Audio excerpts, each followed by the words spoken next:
Vous voulez mettre en place un money management fiable? Vous voulez connaître des stratégies de trading simples mais efficaces? Alors achetez mon dernier livre Maîtriser la bourse, un livre indispensable pour réussir en bourse.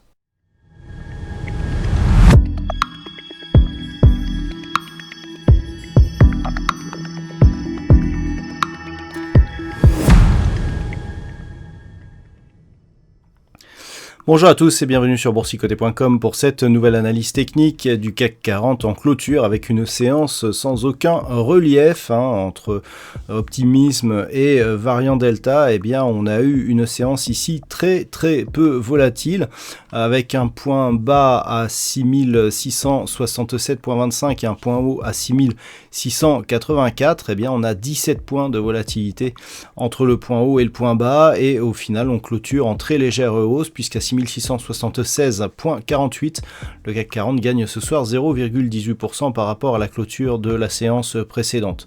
Donc une chose qui est intéressante, c'est que l'on a préservé ici cette zone des 6670 points.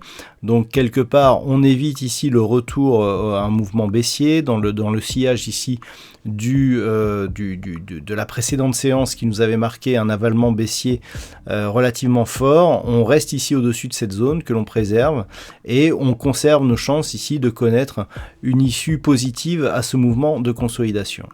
Du point de vue des indicateurs techniques, on confirme d'ailleurs avec des histogrammes du MACD qui sont en train de se retourner à la hausse. Alors c'est à confirmer car le retournement ici est relativement faible en termes de puissance. Le RSI quant à lui reste aux alentours de sa zone de neutralité. Les volumes sont nettement inférieurs à la moyenne. Donc on peut dire que les choses sont en train de se calmer. Alors du point de vue de la tendance globale, on avait donc une impulsion haussière, une phase de consolidation. On peut noter que suite à la cassure ici du retracement à 38,2% de Fibonacci, donc ici sur cette phase, on est venu tester la zone 50,61,8 et ensuite on s'est stabilisé. On est remonté au-delà du retracement à 38,2% de Fibonacci.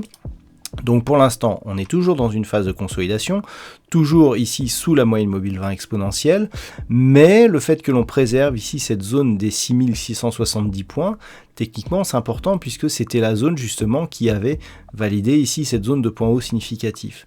Donc effectivement, on a ici cette attaque qui enfonce ici cette zone de support, mais le fait que l'on ait repris cette zone après une inscription sur un gap haussier et du fait que ce gap haussier, on l'avait vu hier, est partiellement comblé, il reste un peu plus d'un point qui n'est pas comblé, le fait que l'on reste ici au-dessus de cette zone est un signal intéressant qui va plutôt dans le sens d'une possible reprise du mouvement haussier.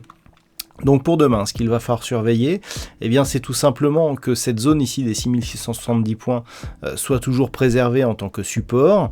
Et si on parvient ici à casser le plus haut de la séance d'hier, donc ce niveau ici qui se situe à 6717.77, eh bien si on parvient donc à casser ce niveau et à terminer le comblement de ce gap, là, on pourra dire qu'on sera effectivement sur une poursuite de rebond. Donc à la baisse, on surveillera cette zone ici, 6670 points. Possibilité ici d'initier des positions acheteuses à partir de ce support et tant que celui-ci n'est pas cassé d'une manière trop significative, avec comme objectif un retour ici sur la zone entre 6750 et 6760 points.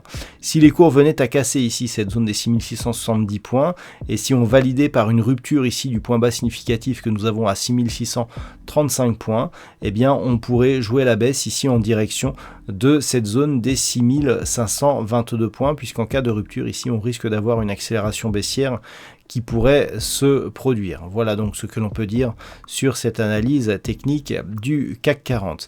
D'un point de vue statistique, les probabilités redeviennent plutôt haussières. Alors je dis plutôt haussières puisqu'on a un nombre d'occurrences insuffisant pour valider cette statistique. On a quelque chose qui est très orienté à la hausse, mais où il y a très peu en fait d'occurrences. Donc ça devient haussier, mais c'est à confirmer. Surtout que demain, nous avons une journée relativement chargée, puisque en termes de diffusion macroéconomique, nous aurons la publication du compte-rendu de la réunion de la politique monétaire de la BCE, donc les minutes de la BCE qui seront diffusées aux environs des 13h30. Et puis à 14h30, nous aurons le PIB trimestriel des États-Unis. Donc on risque d'avoir de la volatilité à partir de demain, sans compter que vendredi, eh bien, ce sera Jackson Hole et qu'on attend là aussi eh bien, des éclaircissements justement sur la mise en place du tapering qui pourrait nous être apporté par Jérôme Powell. Alors demain à partir de 14h il y aura Trading Live, donc je vais vous souhaiter une bonne soirée, on se retrouve dès demain pour les autres analyses techniques et pour le Trading Live, toujours sur la chaîne boursicoté.com. Le Trading Live, je rappelle, c'est toujours gratuit en libre accès et c'est à partir de 14h sur cette même chaîne YouTube. Voilà, bonne soirée et à demain donc pour de nouvelles vidéos.